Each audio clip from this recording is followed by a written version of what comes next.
We have covered S3, EC2 and VPC.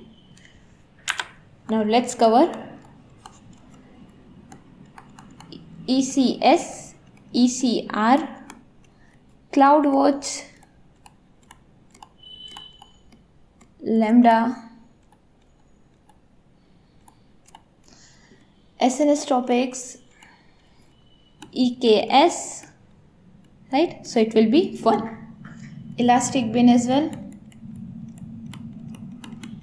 We will try to cover things in short, but let's start with ECR. What is ECR? So ECR.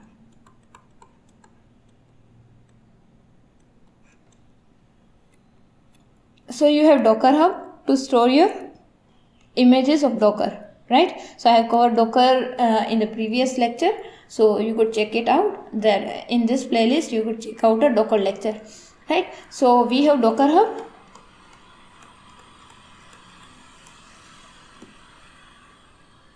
In the same way we have ECR, Elastic Container Registry, right? You could store your images in ECR, right? And you could okay, so we have called ECR. There's a simple you could version your system and you could connect it with different systems and all, but I'm just giving you an intro, so we are not going to cover anything in depth. So next service is ECS, Elastic Container Services, right? So it's more of about like Docker. You could run your Docker images in ECS, right? We have EKS, Elastic Kubernetes Service. So you could deploy your complete application on EKS. You could spin up EC2 instances. You could spin up Fargate. Fargate is like EC2 instance only, but serverless. I will explain what is server and serverless as well. So give me a minute. So we could deploy our application EC2 instance, and we could add different things like load balancers or IAM roles. Okay, so let's cover IAM role as well, and what next things are auto scaling groups and all, right? Auto scaling. I think the video has been advanced, but no worries, let's cover things, right? So EKS, let's move to the next service.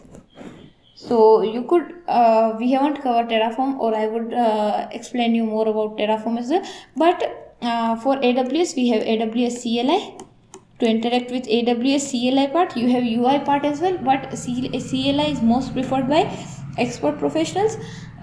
So you could use CLI, AWS CLI, and for EKS we have dedicated EKS CLI, right? So you need to install EKS CLI from AWS documentation, and you could run a EKS cluster is equal to 1, name is this, region is this, and you can specify details. And after that it takes 20 to 25 minutes, or depends upon your internet and your speed or your computer, but it takes more of a time to start up. EKS needs time to start up, and after starting up you could deploy your application directly. You could configure load balancer, and your application can be up to your customers, right? Now next thing, we have covered EKS, right? Now let's cover IAM. What is IAM? IAM, what was the full form? Okay, access management or something, right? So IAM roles, there are IAM users, policies, right? So what is IAM? So if you have learned more about Linux, if you know about Linux, you could create different users in Linux, right? You could give different permissions to users. Like you could only read this file, you could write this file and read this file, you could delete this file as well. User 1, you could read this file. User 2, you could write and read this file, right? And user 3, you could delete this file as well, right? So you could give different permissions to different users. Like I am working in the DevOps team, so I need permission of EKS, ECS, right? But someone working in the networking environment, so they need configuration of subnet, Route 53. Route 53 is a networking configuration only, CIDR blocks, right? They need configuration IGW, Internet Gateway. They need permission for that, right? But I am working in the DevOps role, so I need permission for EKS and ECS. So there is an admin, and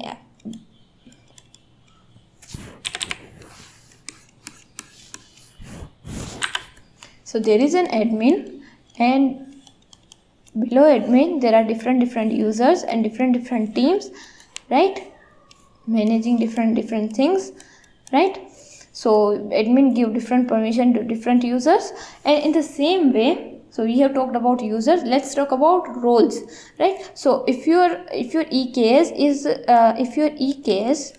is trying to connect with EC2, it will connect with a role, it will talk with a role, right? EKS have one role and it will communicate with the same role with EC2, right? Now we need like Fargate. I will explain Fargate later, but if I want to connect with Fargate, I need EKS Fargate. I need to connect with a role, right? In the same way, we have policies. You could attach policies to roles and users. So EC2 instance is one policy, EKS is one policy. So you are attaching these two policies to one role. Or with VPC, you are connecting it with user, role 1 and user 1. Now we have covered policies, roles, users, right? Now let's move to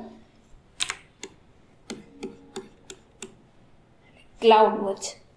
So let's cover first, let's cover Lambda, Fargate, and let's cover Fargate and Lambda, right? Lambda. So there is a server and there is a serverless. So your EC2 instance is just like your local PC, and your serverless is like your serverless. So you need to deploy your application. If you need to deploy your application, you need to deploy it on EC2 instance. But if you want to automate some script, or if you want to automate some process, right? So it will run one script. So it will run script and gets terminated. It will terminate, hence saving cloud cost. So we need to deploy application in EC2 instance. But if you want to automate some process, you could use serverless. EC2 instance will be up for 24/7, but your serverless will be terminated after its task is terminated, right? But you need to deploy it 24/7. The task is just for 5 minutes, 10 minutes, right? So that's why we use serverless. So the Lambda and Fargate is somewhat similar. Lambda is used for this automation task, and EC2, if you want to have a serverless EC2, you could use Fargate, right?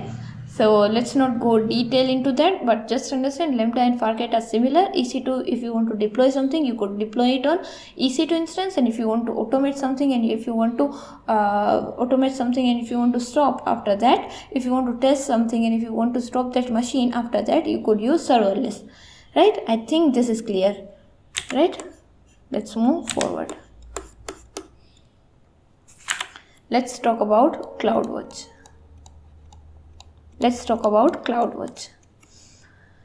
So if you want to, you have submitted, if you have deployed your application on EC2 instance. Now you want to monitor, like are there any errors, are there any issues when customers are coming more.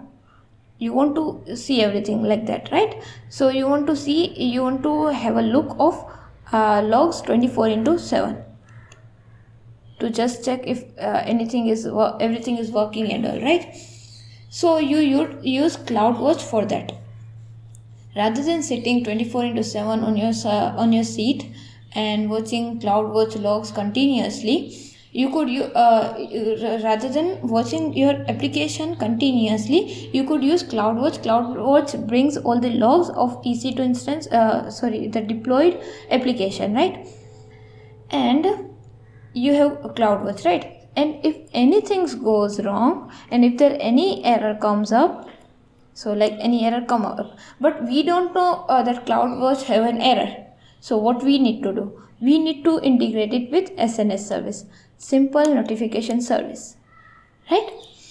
Simple notification service will send you a message, right, on Gmail or any services you use, any message application you use. It will give you a message like there is an error in your deployment, could you please check it. You could integrate it with CloudWatch and SNS to come up with this solution.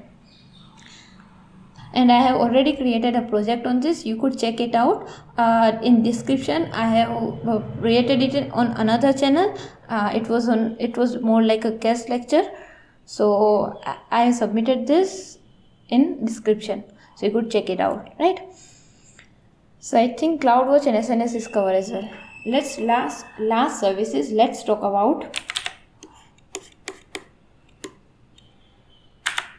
autoscale. Okay, so we have load balancer as well. So autoscale, what is autoscale is not important for you now because you are just learning basics. So autoscale is something like you have 2 EC2 instance and your application is deployed in 2 EC2 instance, but at 5 p.m. the service or the application I'm giving sale, so customers are more, so I need to spin up 4 EC2 instance. So rather than doing it manually,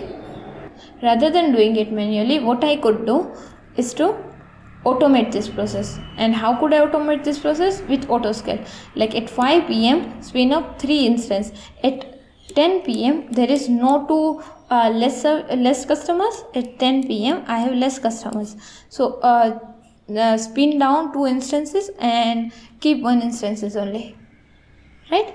So this is a major thing about autoscale. Let's cover about load balancer. So the last topic for today is load balancer.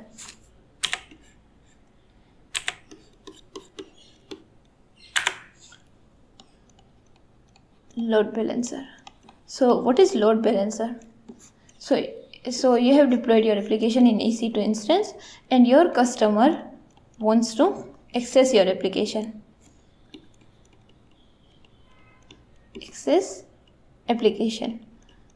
So you could integrate it with load balancer. Load balancer will give you one DNS name. You could give this DNS name to your customer, like Amazon.com. Amazon.com is a DNS name, domain name system is a DNS name, and Amazon.com is being deployed on EC2 instance or any other services, and we configure load balancer, and with the help of load balancer we can go to Amazon.com, right? We could access Amazon.com, right? So load balancers are of different type. We have ALB, NLB, and network load balancer, application load balancer, and there was another load balancer, I think I forgot, but just understand load balancer currently. And in detail, if you want to learn directly from me in detail about cloud, there is 2 lectures already out on Gibran Khan channel, Ikra project, and the YouTube name is Ikra project. I will pin this in description for sure, so stay tuned. Thank you so much for watching this video. Let's meet in the next video. Till then, take care, happy coding, and bye.